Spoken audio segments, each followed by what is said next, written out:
Hi guys, it's Pete from MyJewelryBench.com. Today I'm here with Cody, my watchdog, and we're going to discuss today whether or not you can make some money buying and selling used Rolex watches and other high-end watches, and if there is a market in your area for it. And I'm going to explain to you how to get started. Thanks for watching this video, guys. If you like it, please give it a thumbs up if you find it helpful. And if you want to see more, please hit the subscribe button. And if you want to get notified every time I upload a new video, hit the notification bell. And I thank you for watching. Let's get started. I'm not sure in your area whether or not there is a market for high-end used watches, but down here in South Florida, there is. And a lot of cities like Dallas, New York, San Francisco, Los Angeles, other big cities, there is a market for the high-end used watch industry. And you would know that better than I would, depending on where you live. But if you want to get into this market, you have to know a few things. And the first thing we're going to cover is going to be knowing your price list. Okay, before you get started, the first thing you should do is you should start to learn the prices of used watches or high-end watches in your market. For instance, is there a lot of money in Seikos and Citizen and Invictas in the used market? No, not really. You really got to migrate up to Tags, Wittenauer, Patek Philippe, other brands that are high-end brands, what they typically sell for in your area. Knowing what a watch sells for is a good indication as to whether or not that you're going to ever be able to make money buying and selling those watches. So it's important to know that. There are places that you can go online and look. There are reference materials that you can buy. I'll put links in my description below this video where you can get some of those reference books. I'll also put on my website, I've broken down in detail where you could go to get some more information. eBay is also a good place to look because you can log into your eBay account and then do a search for things like sold Rolex Submariners and whether or not there is actually a market for those. Something good to go look for. Don't look at ended items, you're going to look for sold items on eBay. A lot of good books that range from $50 to $1,000. If you're going to do this for a living, you probably want to invest in a better book that's updated annually because annual price books in the high-end watch market actually do a good job of breaking down sales prices. Know your market. I can't emphasize that enough. You should know your customers and what they're going to want. You should also kind of have an idea in your area whether or not high-end watches are really going to be something useful. For instance, Hoboken, Ohio, where maybe there's a population of 1,400 people, may not be a good place to start. But in a market as big as Miami, Tampa, Orlando, New York City, other big cities, Philadelphia, San Francisco, Los Angeles, Las Vegas, there are big markets for used watches, and usually you'll know in your area what's available and what you can sell. Now, it's not to say that somebody in some small little town isn't going to want a Rolex. There's always one or two people who has more than enough money to indulge themselves into these things, and if you know those people or make contact with those people, you might be able to get them exactly what they want. So it's worth a shot. Know which watches too are going to make money. Now, every location's a little bit different. For instance, in Fort Lauderdale and Miami, a lot of upper end watches that sell are geared towards water sports, sailing, diving, things like that. In let's say a city like Las Vegas, anything goes, because people are in and out. It's a very transient city. Same with Miami, it's a very transient city. Same down here, I'm in Fort Myers, Florida. It's very transient. This time of year, I'm very busy fixing things because everybody comes down here beginning of January. They don't leave till the beginning of April, and we tend to be slammed. So it's just something to think about. So those are the things I want to cover about knowing your pricing and what you can sell them for. So the next step you need to know is where to buy watches. And sometimes if you don't have any contacts at all, you want a fresh start. You're actually going to go out and talk to friends and family, see if they know anybody, drop hints about the fact that you're looking at buying and selling watches. You'd be surprised how many people will contact you, and that's a good way to figure out where to go buy some of these high-end watches.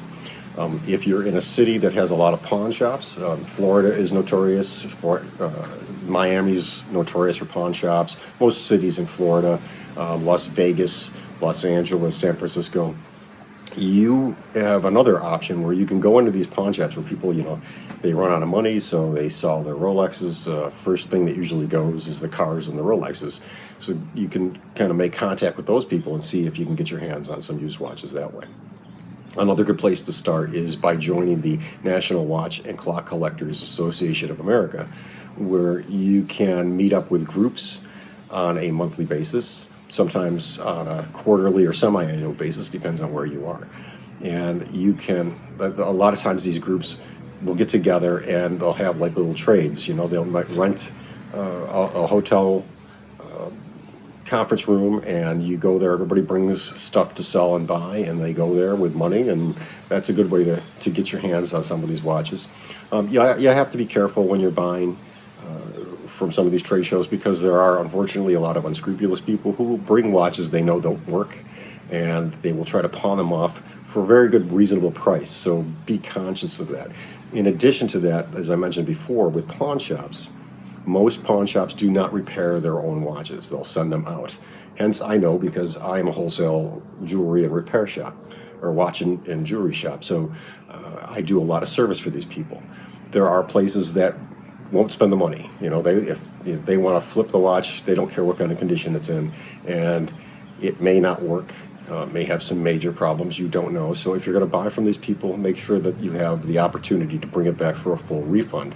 That gives you the option to take a chance at least and see if you're getting a good deal. And in other cases today, be aware that the fake Rolex market is just atrocious coming out of Japan, or China, coming out of China. The fake Rolex market is growing something fierce coming out of China today. There are watch movements that darn look identical to the original, and if you don't have the training to know what a movement is supposed to look like, you could be taken, because they're damn good copies of the original movements. So be aware of that. And it's always a good idea to have the watch open so that you can see inside, if you know yourself, or if you can take it to somebody who can at least tell you whether or not it's a real watch. Other places to find watches, a lot of times there are little shops that just, retail locations that deal with used high-end watches. And if you go to those shops, a lot of times you'll find that they have watches in stock that they've had for a long time, and they want to get rid of them. Cash flow is important to a retail operation, and if they get stuck with a piece of inventory for 6 months, 8 months, a year, 2 years, they want to get rid of it as fast as possible and recoup their money so they can invest in something a little more desirable. You may be able to get your hands on some watches that are maybe less desirable for that particular market, but more desirable in another market. And if you're willing to take that chance, you could probably get a real good deal. So check those out. The third thing you need to know is, when you are buying watches, you want to make sure that you have somebody, if not yourself, who is able to repair that watch just in case there is a problem. You should know the common problems to the watches that you carry or that you're going to trade, because certain watches, I'll give you for instance, ladies' Rolexes, the 2035s and the 2030s, they have very common problems. Ladies' watches are usually never maintained as well as a men's watch, so ladies' watches tend to wear out a little more, and over time, they just don't run well, sadly. So if a lady's watch is a good deal, it probably is because it wasn't serviced, or the parts are so worn that it's too costly to invest in that watch and then try to sell it for a profit. You probably never make one. And I know a lot of dealers who will buy and sell ladies' watches, but they try to get them very, very cheap. And sometimes you can't. Sometimes you can get a really nice two-tone, 18-karat stainless steel Rolex with a non-diamond bezel. And you might be able to get that for $500 to $800, and it may need some work, but it's well worth putting the effort into a watch like that. But if you're going to pay maybe $2,000 for that watch, which might have a retail value, if it's 10 or 12 years old, of maybe $2,500 or $3,000, depending on where you are, it may not be worth putting that kind of money into a watch, then having it serviced, polished, cleaned, tested, and then try to flip it. You might not make any money at all if you make anything. Know your repair prices. Get yourself friendly with a watchmaker who can help you and discuss some of these things. On my website, and I'll put a link below, I have a list that you can buy. It's a few pages of information that are common problems with watches, high-end watches, and what it typically costs to have those resurfaced and back into your hands for resale. One important thing to remember is that mechanical watches, they're like cars. If you don't clean and oil the engine, it isn't going to run. It's the same with a watch. If you don't maintain those mechanical parts, they're going to wear down to the point where they can't be serviced anymore. Once that happens, the watch is relatively worthless. People may buy and sell it over time, but somebody's always going to get ripped off. So keep that in mind. You don't want it to be you. I can't emphasize enough how, if you at least find a good watchmaker and you make arrangements with that watchmaker, you might even be able to get a better deal. For instance, my retail business, I would charge $450 for a complete service, start to finish, on a men's Submariner, which would be new gaskets, new mainsprings, complete tear down, cleaning, put all back together, and then the customers have the option of me polishing their bands and cases, and those were always extras. If you get yourself in contact with a watchmaker where maybe you're doing this once or twice a month or maybe more, and I have dealers who come to me with 7-8 watches a week, so you might be able to work yourself out a good rate for repair. The better relationship you have with your watchmaker, if you don't want to do it yourself, the better pricing that you'll be able to get, so keep that in mind. The fourth thing I want to discuss is knowing your profits and your margins. Can you get rich selling used watches? Well, anything's possible. So if you buy the watch for the right price, chances are you can sell it for the right price and make good money. Typically on men's watches, because it is a very competitive market, let's say for the upper end tags and some of the ETA 7750 movements, which is a very popular movement. Those watches used tags will sell for between $3,000 and $6,000 depending on the model of the watch. What you can buy those watches, especially if they're competitive, you may only be able to make $400, $500, $600 on an average watch. Now, some of you are thinking, well, that's a lot of money, and yes, it is, but it may be a month, 2 months, 4 months down the road before you can sell it. So having a buyer for a quick profit is good if you can flip that over. Know your margins. How much time do you want to spend in marketing it? You're going to carry this around. You're going to be making phone calls. All of that makes a big difference in how much money you're going to make. Sometimes you'll only make $100. You need to get rid of a watch that you've had for a long time. Like I said before about the retail environment. It's the same with the used market, with trade shops. So that's something to consider. Make sure that you spend some time spreading the word. You want people talking about you in a good way because you want people to know that you're going to be able to get them what they want.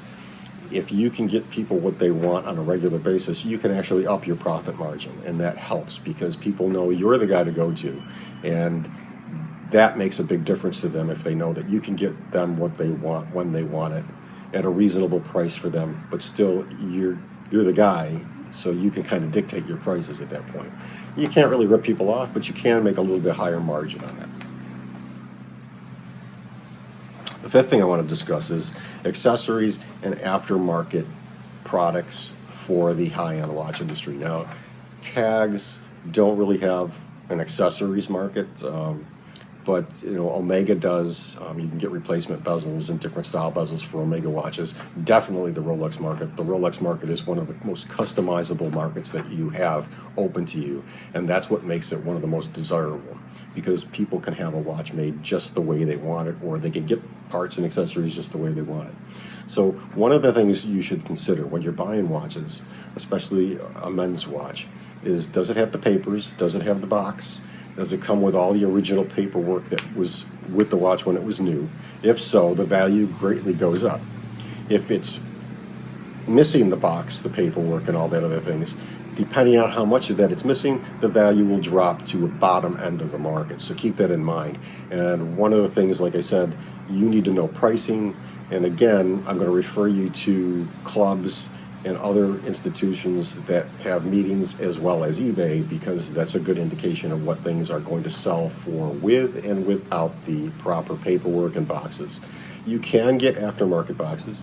You can also buy original boxes that perhaps somebody got rid of the box or lost the box and somebody else got a box or bought it at an auction or something like that. There's no watch to go with it. Relatively unimportant as long as it's a Rolex box. So keep that in mind.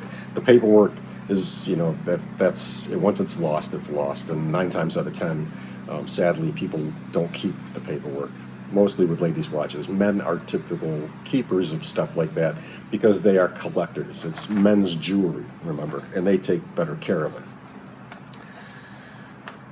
Aftermarket bezels, aftermarket dials, hands, buckles, clasps, things like that can greatly affect a watch. For instance, I've had watches come in with 18 karat gold bands, and they're 30 years old. The band is completely worn out. It is not repairable. It's not worth putting $1,200 to $2,000 into trying to repair a band that's never going to look perfect. So a lot of times you'll either buy an aftermarket band, in some cases if somebody wants it, but again, that greatly decreases the value.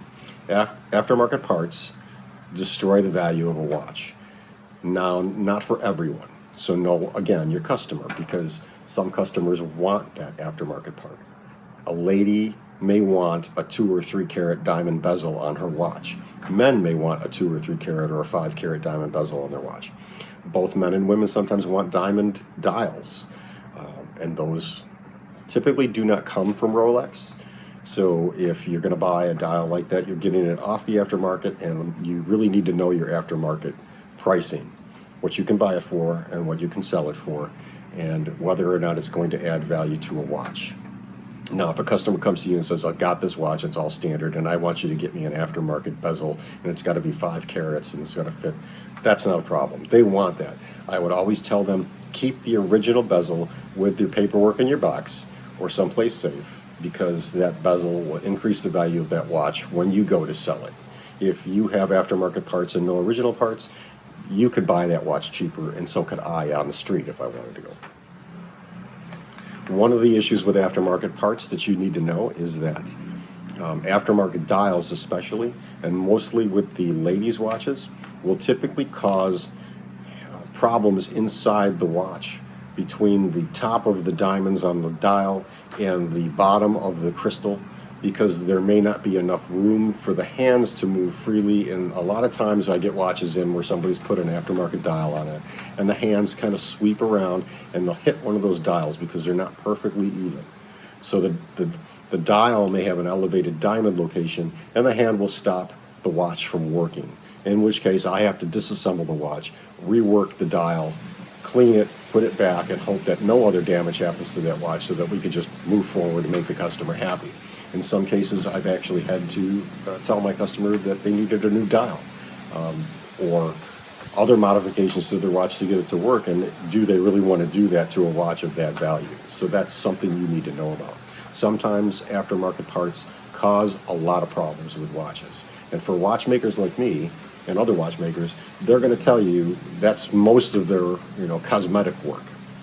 So know that. The sixth thing we need to talk about is, how are you going to make your customers happy? When you buy watches, it's important that you be able to buy a watch and have an evaluation period of maybe 10 days or 3 days, so that you can buy that watch, have it looked at, make sure it's authentic, it runs perfect, doesn't need work, so you can bring it back.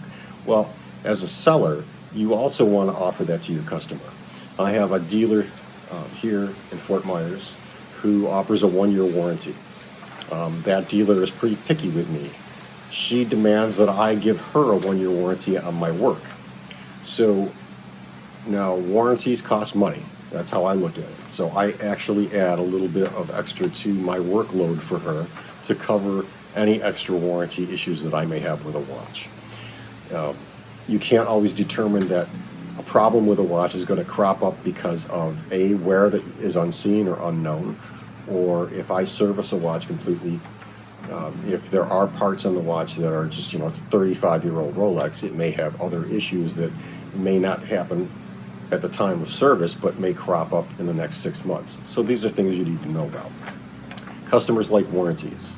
And when I had my retail location and I was selling jewelry and watches, if I gave my customers a warranty, a 1-year warranty, or sometimes a 3-year warranty on something, it was easier to sell because they knew that they had no incurred price when they came back with a certain issue. Now, of course, there are common problems that happen because high-end watches typically have screw-down posts and crowns.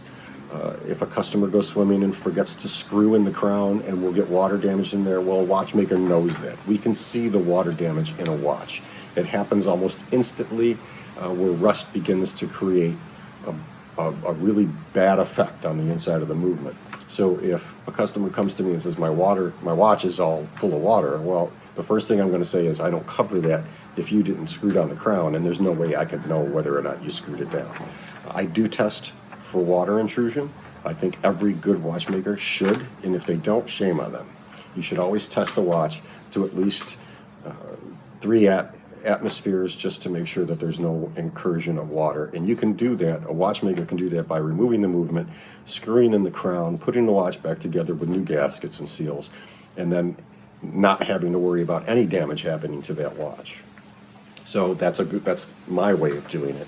Some watchmakers will actually put the movement back in the watch and then try to see if there's water intrusion into the watch with their pressure testers. I don't agree with that method because if there is, water is going to get onto the movement, or moisture will get onto the movement and cause problems very shortly down the road. So know some of the common problems. Again, in that report that you can purchase on my website, it's a nominal charge. It's only $5. I break it down, show you the costs, and on that report, you can see what typically goes wrong with a majority of mechanical watches, especially in the upper end of the line. The last thing I want to discuss with you when you're trying to get into this market is that contacts are the most important thing.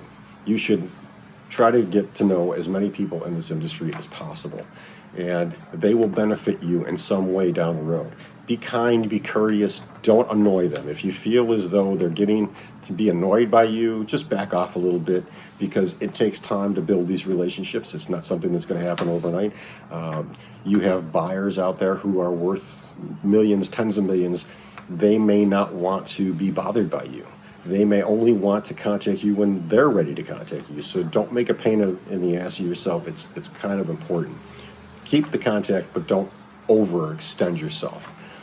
When you're dealing with people that you can buy from, that's the time where you want to make a pain in the neck of yourself. I have myself gone to places like pawn shops, and I've gone in once a week and just, hey, got anything new? You got anything new? You got anything new? And I will do that over and over and over again until I get kind of what my needs are.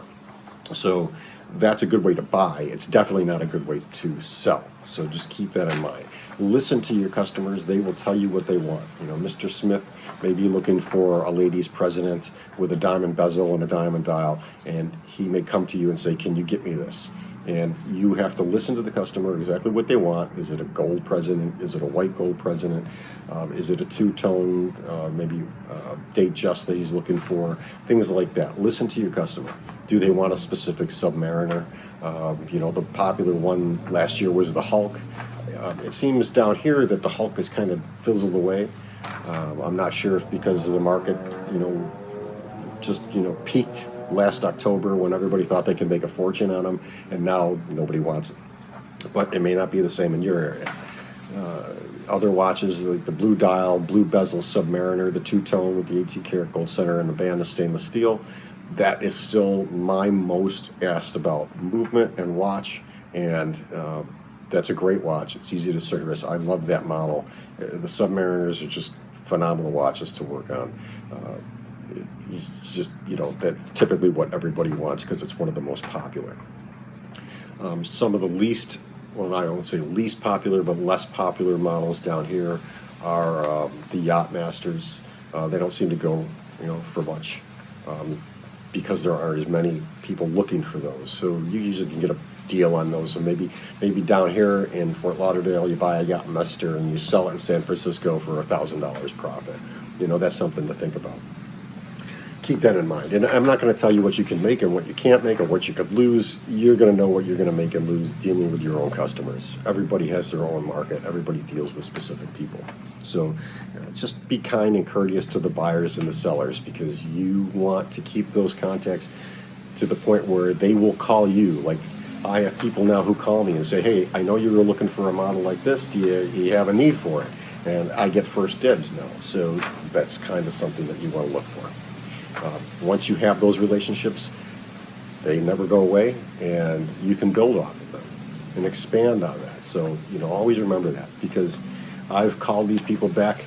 I've gotten a call on a Monday for, hey, I got a Submariner. Would you like to buy it? I don't need one. I'll say no. The next day I may need a Yachtmaster, and I'll call them, hey, I've got one. Yeah, that's great. And now they're happy because they know they made contact with you, so they feel that initiating the contact with you also helped them sell something. So it's good to have that.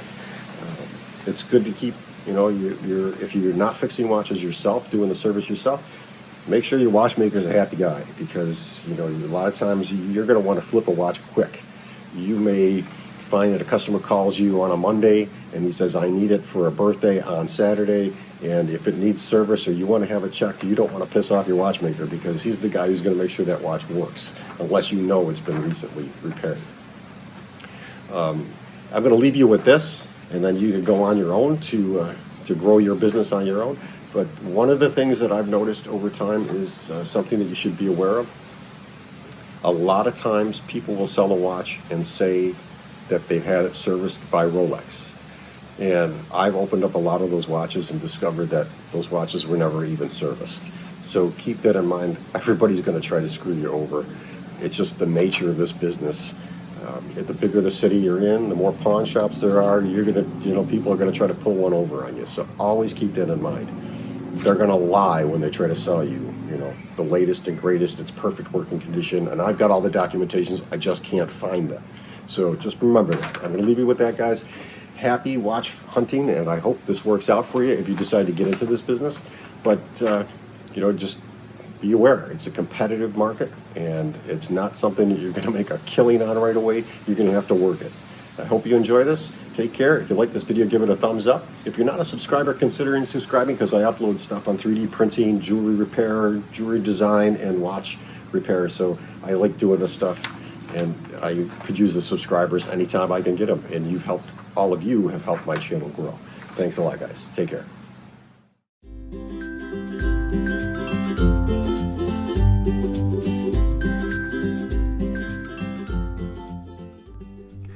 Thanks, guys, for taking the time to watch some of my videos. I really appreciate it. If you like these videos and you find them helpful, please give me a thumbs up. And if you want to see new stuff that I put out, usually on a weekly basis, hit the subscribe button, and you can get notified by clicking on that little bell. I really appreciate any sharing that you can do, and the thumbs up that I get if you like these videos kind of helps with my channel to grow. You'll see that in the descriptions and on my website I do put affiliate links to products that I show and use in these videos. Those affiliate links give me a little small commission. Doesn't cost you anything if you buy them. And when you buy within the first 24 hours of clicking on those links, I get a tiny little commission that helps keep this channel going. Any little bit helps to keep this up and running.